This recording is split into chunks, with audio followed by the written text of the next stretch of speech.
Brave I quit. just automatically leave, especially if they're friggin' Zerg. I hate those guys. I think when it comes to the pro teams, the biggest thing about the Koreans is that they research the enemies they're playing amazingly. Like they learn, what your tendencies are when you're playing a certain champ and that kind of crap, and then they wreck you at it. They just know what you're gonna do, and they just like play against that. It was the same thing in StarCraft 2. Like they just research so well, and the people who were able to do the best, were those who could counter that by either being unpredictable or having something that was just uncounterable and being super OP as balls, or like having amazing mechanics or something like that. Yeah. And like someone said in the stream chat, esports is more accepted over there. Like, they kind of get more praise for that sort of stuff over here, and like, which also it's means like, that they can have more sponsors and things like that. Exactly, and also the internet's really good as well. The internet. They also have their own. It's really good. I agree with that. They have their they have TV channels dedicated to esports. Yeah, Exactly. Like it's just so much accepted over there. I mean, to be honest, if esports were accepted over here in Australia a bit more, then I'd probably step up a bit. But step up it your kinda sucks to be in game. Australia. Step up my exactly. Yeah, sucks being anywhere but America, guys. Thanks, Cody. Yo, Americans have Europeans are gonna everything. like burn you at the stake now. Everything's in they're gonna America. Nothing's in Canada. Nothing's in Australia. Dude, we got winter. We got polar bears. I got Australia has springtime, year-round, nothing. forever. I hate you, Vinny. Alright. Oh, sorry. Okay, no, what were you gonna say? Say something. No, I was just gonna say, so Zaractus in the chat said that if you want to marry a Korean girl, you have to beat her dad in StarCraft 2. Makes sense. Yeah. Oh god. Okay. Alright, okay, so on another note, we're just gonna talk a little bit about tips. So I know we're all varying elos. I just dropped from my 1600. I'm very depressed. But how about everybody else? What are your elos? Do you have tips for your main champs for whichever role you main or whatever? So All right. go ahead, guys. As someone who's in the high 2K ELO, I think I'm qualified to say that attack speed Shen is in fact perfectly viable. Now what you want to do is you build a Nashor's Tooth, and then a Wit's End, Ionic Spark, and then I love Ginsu's. Ionic Spark though. And build one tank item. That's it. That's all you need. Everything else, attack speed and AP. One tank item. And don't forget the Ionic Spark. I think that's the have most to. vital part of the build. In fact, get that first. Don't worry about anything else. Don't even Just get that boots. first. Ionic Spark. You can get whatever boots you want. Just get that first. There you go. That's my advice to you. So well, I'll give my advice as a 1700 ELO player. I find Just flexing my nerd muscles over here. What's up? exactly. Flexing my I find that to be honest, I find that at 1500 ELO, but 1500 and below, you kind of have to carry your team. Pick a AP mid and just pretty much carry. 1600 ELO, I found that probably jungle and AP mid is both really good. Particular champions that carry really hard would probably be Karthus, Ari. For AP mid, Ari, Karthus, Morgana. Well, not always Morgana, but she can do well. Kassadin as a counter pick. Cassiopeia, if you're good at her.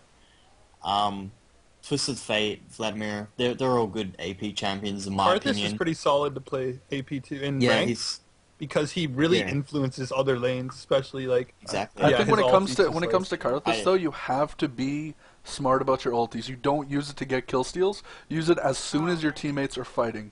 Yeah. Or even before, like to initiate a fight.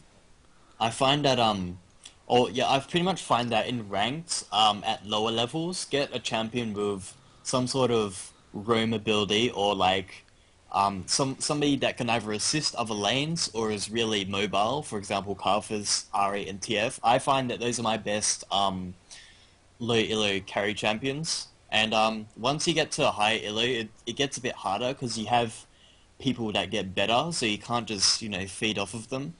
I find that picking a strong jungler at higher elo really helps because that way you can gank over lanes, get your team fed, and you'll just have the advantage. I've been playing a lot of Maokai lately, and I mean, he's just really great, as he's probably in my opinion, the best jungler right now, simply because, he's got strong ganks, lots of CC, he's tanky, and, he actually does a bit of damage as well, and the sapling is really great for scouting. That's just my advice.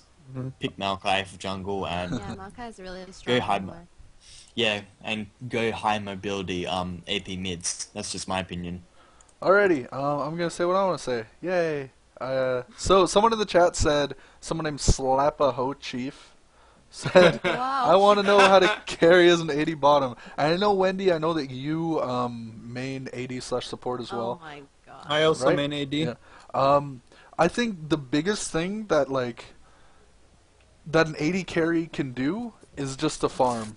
Like that's it. Like Yep. you just stay bot lane and you just farm. You tell your team, "Hey guys, don't let them get Baron and stuff. I'm just going to farm. We're going to have a bit of fun here. Once we get to super late game, I'm going to carry and the game's going to be over."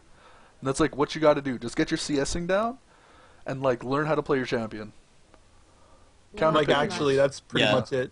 Like Just practice your much. champion You just need and to carry. know when. You just need to know when to follow up. Mhm. When to be at Dragon and know where they've warded, stuff like that. Otherwise, it's just farm, poke when you can, Yeah. know when to push, know when to fall back. Yeah. I don't know. It's I just think, a lot of yeah, that stuff. a lot of the advice though can be champion based. Like if we're talking about, I guess not even champion based, but lane based. Like if you're against a certain champion, you have to be able to poke against them, or you have to be a little bit more tanky or a little bit more defensive, and blah blah blah blah yeah, blah. and just farm. Yeah, there's a bunch of different shit. Especially a specific champion. Let's say someone like Ashe. You could try and harass a lot in the lane. I guess it all depends on who your support is, but I just try and farm with Ashe because she has a really low starting AD. Yeah. Her base AD is really low at the start, so I try and get AD before anything. But then there's Yeah, someone with like Ashe- Misfortune where you just harass all day. Or even Yeah. better, someone I would say Graves or Kog'Maw. Those are my two favorite harassers. Because Graves, as soon as they go in to get a CS, you're EQ, and all of a sudden you do 150 damage to them. Yeah. And what? They have to go back now. They just ate that for one CS. Like what? And Yeah. what? Look what? In your face. Vinny, you got any tips for Shen? Oh Yeah. All right. Well, those are my best tips, but I can give you a few more. Ionic Spark. Yeah. No. Seriously, just I don't know. I guess get a wit's end and then just pay attention to your teammates. Do you actually get a wit's end first? Yeah. Okay. See, I don't. I mean, don't if build I don't know if I'm getting wrecked in lane, I try to build against Oh yeah. my lane. But if I'm doing well and it's Riven or someone with not a lot of poke, I get wit's end first, just because you just keep throwing your daggers at them. Yeah, that makes sense.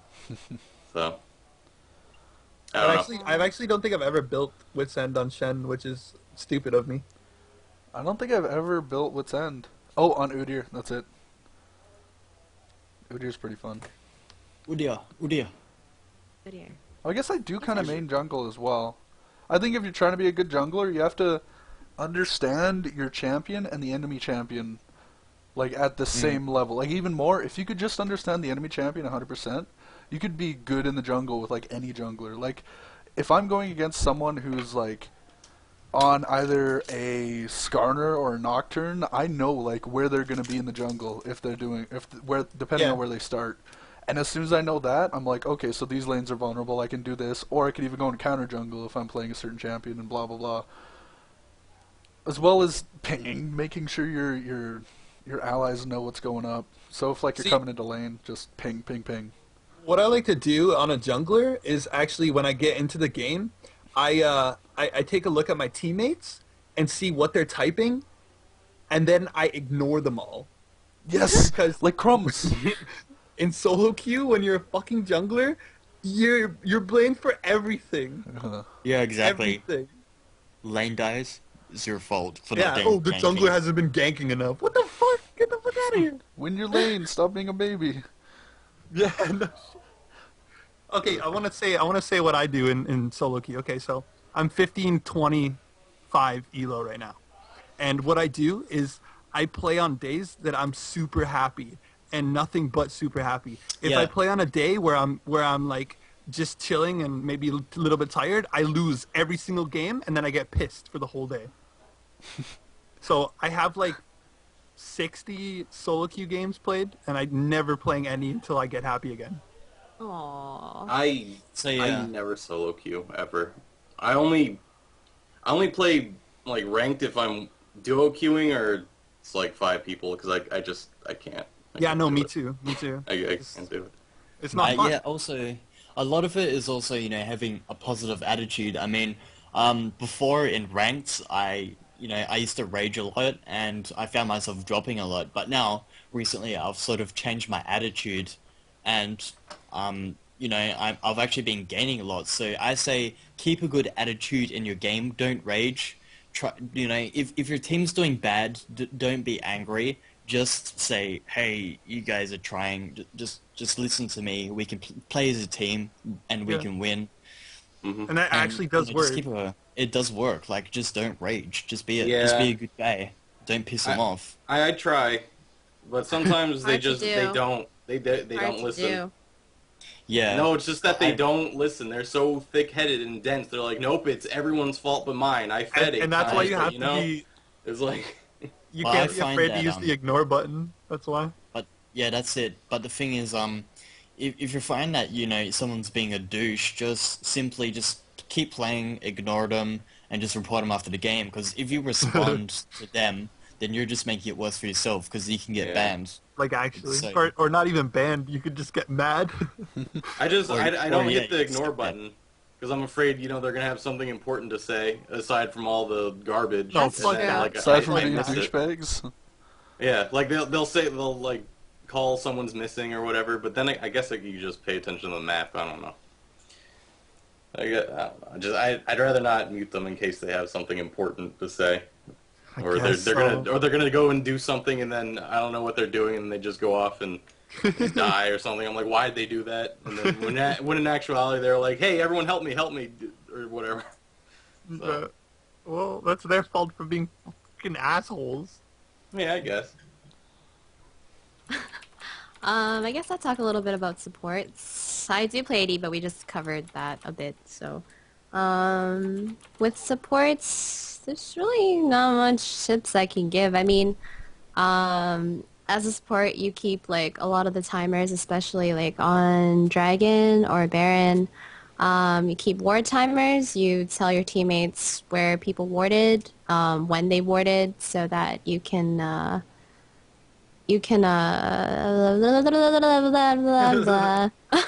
Yeah. Tell me more. so that you know when they expire. And that's basically it. I mean, it's pretty easy. Okay, wards, regular wards or site wards, pink or green, are 3 minutes. Dragon is 6 minutes. Baron is 7 minutes. All the small camps are 3 minutes. And blue and red are 5 minutes. So, like, it's you guys can add. Come on. We're grown up. Sport champions, pretty much just make sure you ward properly. Ward Always properly have too, wards. Okay, wait, two Yeah, wards. just, I should actually make a warding guide, but yeah, you always want to keep Dragon and Baron warded at certain points in the game, because I mean, I have lost, pinked. I have lost so many games where simply because Baron wasn't warded and we just didn't know that they were there. Like, you have no idea. You guys have no idea how powerful wards are. Like, they're absolutely game-breaking. For, 75 gold, just buy one. And I mean, Oracles is extremely strong as well. Get one of Yeah. those, clear wards, you've got map Pink wards are dominance. extremely strong too. Yeah. Some people don't buy a lot of pink Yeah, wards, some but people pink don't wards buy pink work wards. really well. Yeah. Of course, I yeah, think early especially game in it's Dragon better. Baron. Yeah, Dragon Baron. Yeah. There's 2 wards that I just recently, I guess not learnt about, but kind of noticed people doing, and it really helps the AD carry. Like, if you push out the second turret and the other AD carry is stalling the lane at their turret,